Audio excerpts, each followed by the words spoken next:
How's it going, everyone? It has been a long time since I filmed anything. It's been almost a year.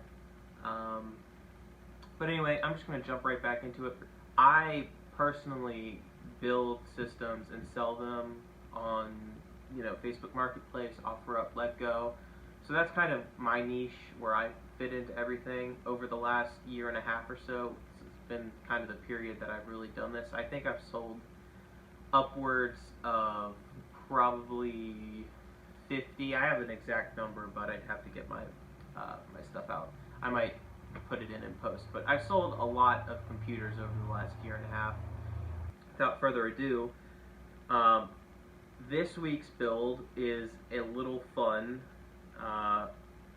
You'll probably notice that some of these components are a little bit off, or maybe not quite as high end as you might expect. You've got a Ryzen 5 1600 and an RX 580, which in my opinion is probably the best entry bang for your buck build. I mean, the RX 580 is a couple years old, but it is still one of my favorite graphics cards. You can get these regularly on the used market for $100. I mean, even a couple months ago, you could do that. Now it's even easier. I just bought 3 refurbished from someone on eBay who does that for 110 shipped a piece. So $330 for 3 RX 580s. Great deal. I love this card. I've actually built several systems that were 1600 AF RX 580. They are really easy to sell. They do everything that most people are trying to do, especially at the 1080p high, 60 frames per second. This is a great build for that target. Most people will opt for a B350 or B450 on the budget end. It's my personal opinion that if somebody is coming to me to buy a pre-built system, they are probably not going to get really any of the major benefits from going any higher than an A320. As a rule, I don't overclock for other people. It pretty much could never end up in a good way where you overclock something for someone else and then give it to them, because best case scenario is nothing happens and it runs fine, and they probably will barely notice it because they're new to PC. I mean, like, you can't fault them for not noticing differences when that's their only frame of reference.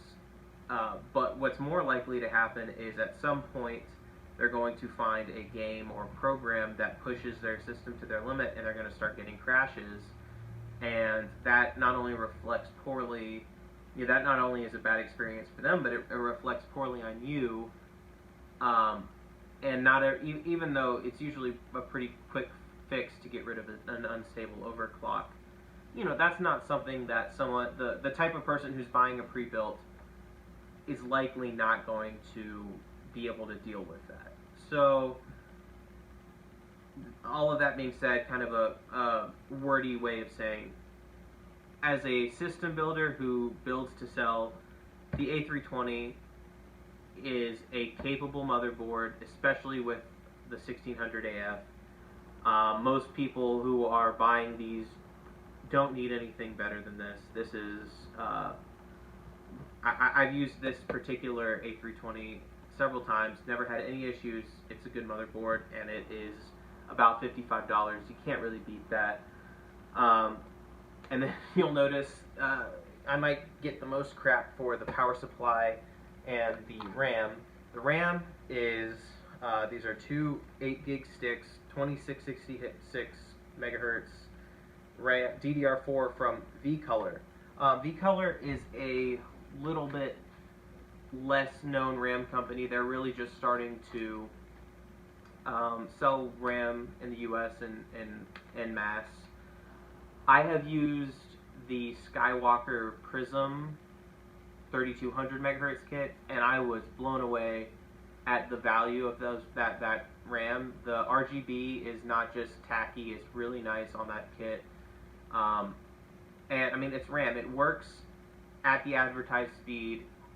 With Ryzen, my rule is 3,000 at the minimum, but at 27 bucks a stick, this was a really good deal. They were on sale, and it's RAM. I have no doubts that this will work fine. Dual channel is more important for game performance than raw speed, although Ryzen does really like faster RAM. Anyway, at $27 a stick, that's a steal. Apply this GameMax 500 watt RGB 80 plus bronze. I have seen this on Amazon for months. Every time I'm doing a lower priced build, I'm always like, do I want to roll the dice? And since the theme of this build is really good deal on RAM, really good deal on motherboard, sort of, the lower end, maybe less reputable or not the premium components. Since that's kind of the theme over here, I figured it might be a good time to try one of these lower cost budget power supplies. Namely the two that I see most often. There's another one of these that's 600 watts, 80 plus bronze, and it's modular, and it's a couple more bucks, but I've almost bought that one a couple times, and the prevailing sentiment is don't cheap on the power supply. So, but I feel like this is on theme, and I've wanted to test this. I've been enticed. I actually also, in the same vein, for another build, I got this Apevia Prestige 600 watt gold power supply, which I think was 50 bucks or just under 50 bucks. And 600 watt 80 plus gold for that price. If it were from EVGA or Corsair or Seasonic, one of the more reputable brands, that's like an insane buy. But this is Apevia. Their reputation is not the greatest, but at the end of the day, I kind of like trying out these. I guess I'll say less than reputable brands. Once you get to the level where they're 80 plus rated, I think it's a little less of a risk. We're going to give it a try. We're going to see what happens. I fully expect this to just turn on and be like any other build that I do, but you know what? I could end up eating my words. And then the final component. This is something that I've used several times. I will recommend this as a budget case to anyone who is trying to trim dollars without sacrificing performance. It is the AeroCool Cylon RGB. Pretty regularly can be found for about 50 bucks on Amazon, give or take. I have used this probably 3 or 4 times. It is very easy to build in. It looks nice. Obviously I don't have my scissors handy, otherwise I'd just cut this, but whatever. At $50, you're going to feel that in terms of material quality. Like, I'm not gonna sugarcoat it. It's light. It's very light. It's thin metal, but in terms of aesthetic, in terms of it working, there's very little risk when going with a case, even if you go with one that's cheap per se. It's very rare that would end up causing you any issues, overall with longevity or what have you. So, again, I recommend this build, this case, not just as a budget option. It's a nice case. It's a mid tower, so it works with pretty much any form factor. It has RGB on the front. It has a windowed side, full window. Obviously, at this price, you're getting acrylic and not tempered glass. But again, like from an aesthetic standpoint, this thing looks great. You're gonna, if someone comes close to it and picks it up, it's, it's gonna, you're gonna notice it's a little bit inexpensive, but it works. It looks nice. It has RGB. Notable, it's not addressable. It doesn't. You can't control it with your motherboard's software, but it is toggleable. You can set it to a solid color or to the color cycle, which is nice. So yeah, that's just a little bit of the justification for specific parts. So yeah, I'm just gonna start building.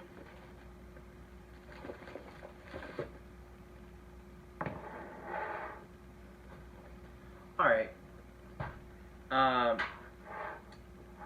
So this thing is really nice. I know we're in time-lapse mode, but this thing is packaged incredibly well. I mean, this is like a bubble cage. I've never seen anything like this. The cables have their own Velcro branded cable Velcro thing. So I mean, the packaging on this thing is excellent. I mean, like they've got these color-coded plugs, power supply connectors. They're 8-pin, separates into two 4-pins, which is nice. I think this board might be. Oh, it's still 8-pin, even though it's A320. So if we're just going by the packaging and presentation, I have high hopes for this thing. It even has an eco mode.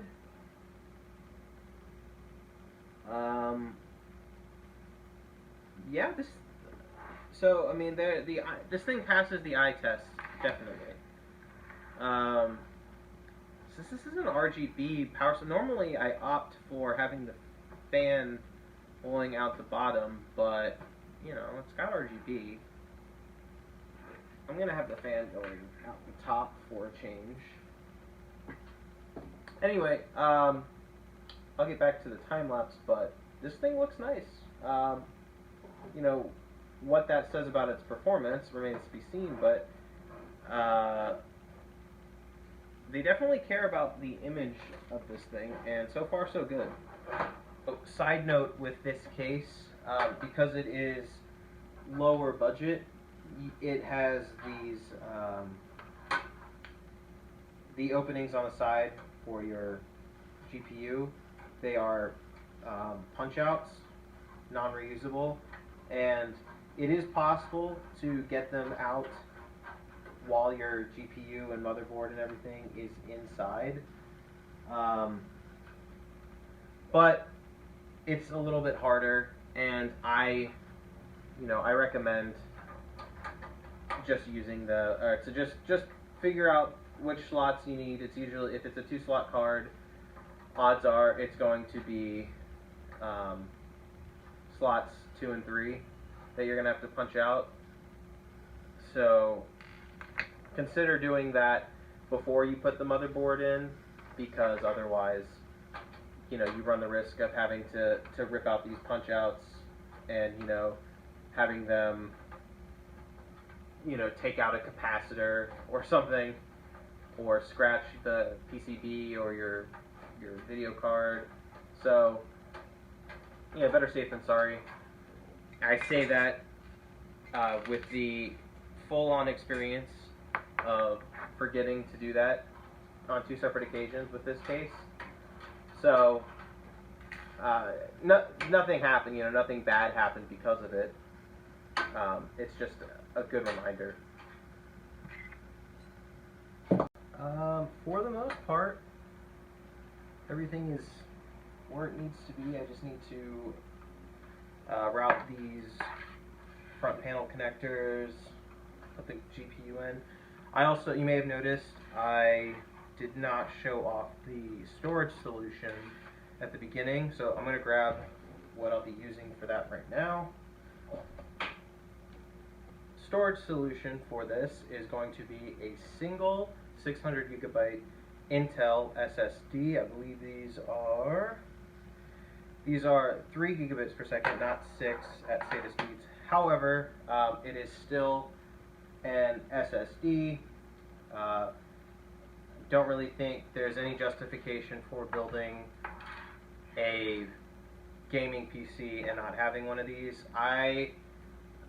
In the past, my solution is usually to get like a 120 gigabyte boot drive and a 500 gigabyte hard disk. I know 600 gigabyte doesn't seem like a lot, especially when you have games these days that are taking up like 150 gigabytes download.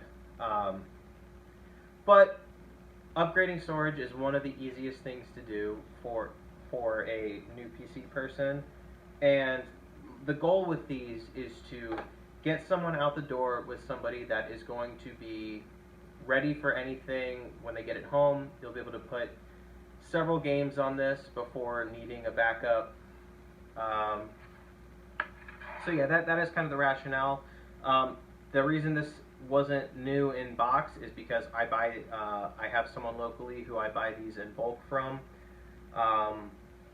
So that's the deal there. So this is, I guess, refurbished is the way to look at it. But I like this solution. Instead of going with 120 gigabyte SSD and a 500 gigabyte spinning drive, go with one 600 gigabyte SSD. I got really great deal on these, so that's sort of the rationale. We have the SSD mounted. I usually only use 2 screws instead of 4 because you don't need to put all 4 screws in there. It's not going to loose. So the front RGB is actually powered by this SATA power connector. Honestly, so I see more and more peripheral like RGB kits. There's one in particular RGB kit that I use frequently, and everything is going the SATA power route, which I like. I don't hate Molex, but it is an old connector. Cheap Molex connectors are the worst. I hate having to actually, you know what? I hate having to deal with pins that are getting pushed out. I never feel comfortable using loose Molex. I don't like Molex adapters. I don't like when I have to rely on those. Let me get scissors. So yeah, I'm a fan of more things going to SATA power and Molex being phased out. SATA power is more reliable from a actual physical connection standpoint. You don't deal with too many loose SATA connections. So since I only have the one drive, I only need one additional SATA cable available, so I am just going to zip the individual extra cables off, and then I'm going to zip tie the whole wad.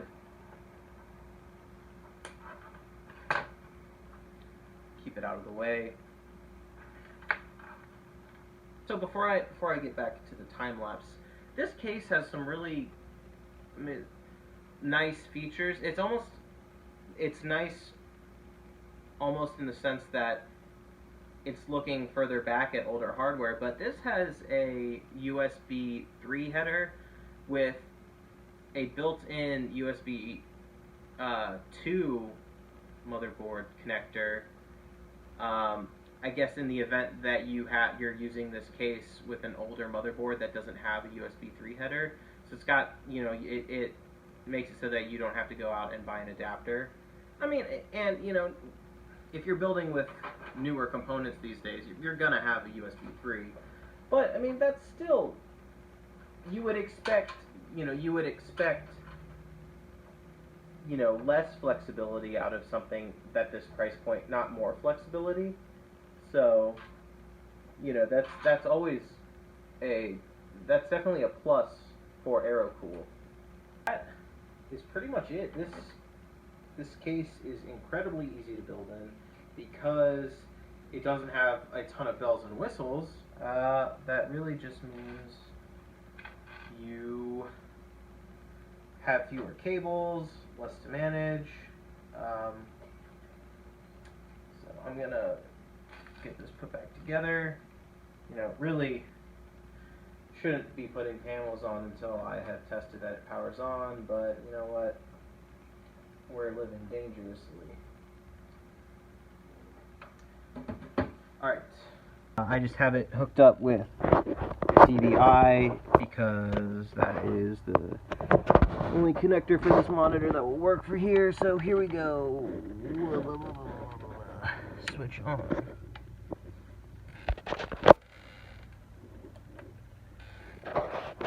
Oh, got stuff lighting up. Lighting up.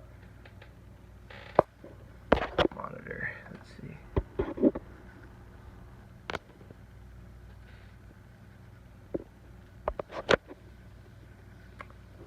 We are not getting a display, but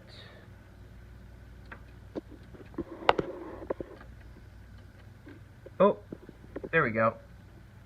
It took a second, but it seems everything is working. Ooh.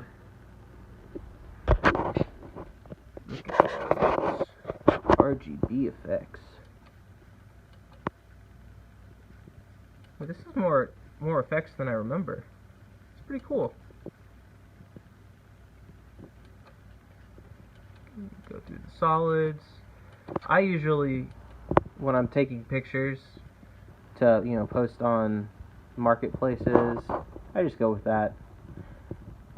In the absence of knowing people's preference, RGB is king. You can see the power supply fan is little RGB. So yeah, and we are at the installation screen. I don't need to show you this. This is not a fun part, so I will skip through this. See you on the other side. Here we are on the desktop after Windows installation. I just downloaded the RX 580 drivers after connecting it to Wi-Fi. I have this set up so keyboard, mouse, monitor are all connected as one, and I just need to plug in a couple cables down here. This is kind of like my test station. This monitor is not 1080p, but that doesn't really matter for running through setup. So I'm going to go ahead and restart it. And I just want to get a sense of how quickly this is down and up with the particular SSD that I've got in here. So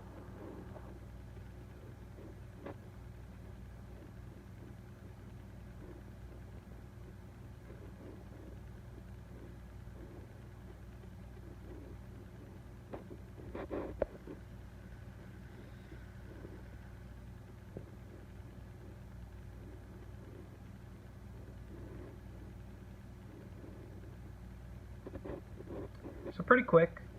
Build went off really seamlessly without a hitch. I can't speak for the long-term viability of this power supply, but I can tell you that it was packaged very well. The fan, the RGB effect looks good. I mean, it's hard to feature a power supply fan as lighting in your system, but it looks nice. RGB is definitely a little bit of a plus. So it's really going to be, time will only tell how well this holds up. Okay, so it is a couple days later. I sold the PC basically immediately. Like I posted it, and within 3 or 4 hours, I had it out the door. It was awesome. So this is my this is sort of the Excel spreadsheet workbook that I have for tracking all of my sort of accounting type stuff. My actual day job is accounting. Technically, it's auditing, but so I work with Excel a lot. So maintaining the accounting side of this operation is actually something I really enjoy doing. With this particular build, like I said, it sold immediately. I listed it for $700. Our total parts cost after everything was $518 basically. Normally, I post something and I expect to negotiate with whoever ends up buying it. Like, it's very rare that I post something and somebody is just like, yes, I want it. I'm not going to negotiate. Let's do it. But in this particular instance, I posted it at 700. I would have been happy to accept 650, but I got, the guy who wanted it didn't feel like negotiating, so I ended up making $182 on this sale, which is great. If I could do that, 20, 30 times a month, I could quit my day job. Most systems don't sell that quick. I expect to have them at least, like a week on average, but it was very fortunate to have this thing get out the door so quickly.